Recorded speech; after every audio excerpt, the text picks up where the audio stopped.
seharusnya menyelamatkan masyarakat malah dipakai untuk memperkaya diri sendiri. Keadilan terabaikan, masyarakat jadi korban. Bayangkan di layanan kesehatan di kota kamu dipimpin oleh seorang dokter hewan. Iya, dokter hewan. Bukan ahli kesehatan masyarakat, bukan dokter umum, bukan epidemiologi, tapi yang dipilih bukan karena kompetensi, melainkan karena kedekatan. Dan di bawah kepemimpinan seperti itu, anggaran kesehatan mulai bermasalah.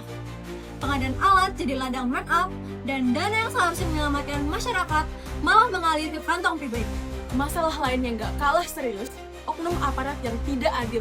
Bukan hanya regulasi yang lemah, tapi perilaku individu yang menyalahgunakan kewenangan. Hukum seharusnya ditegakkan, bukan diperjualbelikan. Padahal, katanya Indonesia menganut keadilan bagi seluruh rakyat Indonesia dalam segala aspek kehidupan, termasuk di dalamnya penegakan hukum.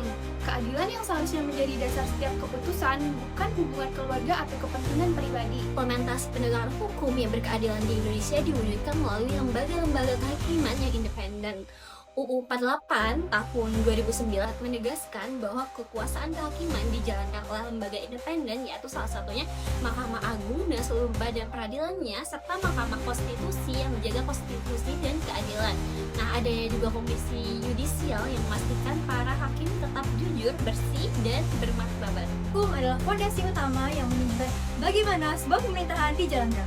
Karena itu, penegakan hukum harus dilakukan secara adil dan berlandaskan prinsip keadilan, supaya setiap warga negara tanpa memandang latar belakang apapun mendapat rasa aman dan perlindungan yang setara. Tapi kenapa pejabat korupsi sering lolos atau dihukum ringan? Karena di negeri ini, kadang hukuman tergantung jabatan, seperti kata pepatah, hukum tumpul ke atas, tapi tajam ke bawah. Dari sisi politik, penegakan hukum di Indonesia seringkali tidak benar-benar berdiri sendiri. Independensi lembaga peradilan masih lemah, korupsi dalam sistem hukum masih tinggi, dan campur tangan kekuatan politik sering memengaruhi jalannya proses hukum. Kondisi ini menjadi hambatan besar bagi terwujudnya prinsip negara hukum yang adil. Setelah kita tahu akar masalahnya, sekarang pertanyaannya apa sih solusinya? Pada kenyataannya, masalah hukum di Indonesia ini bukan hanya pada aturan, tapi pada oknum yang menyalahgunakan kewenangan.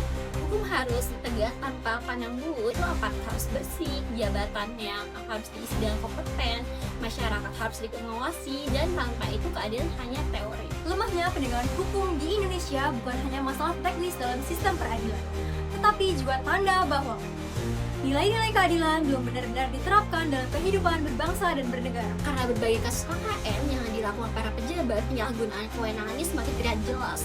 Akibatnya kepercayaan masyarakat terhadap sistem hukum dan lembaga penegaknya terus menurun. Nah, bagaimana sih masyarakat bisa percaya jika mereka yang diberi amanah justru menggunakan kekuasaan untuk kepentingan pribadi? Pada akhirnya, aturan tidak akan berarti apa-apa tanpa integritas, dan masa depan keadilan ada pada keberadaan kita untuk menuntut perubahan.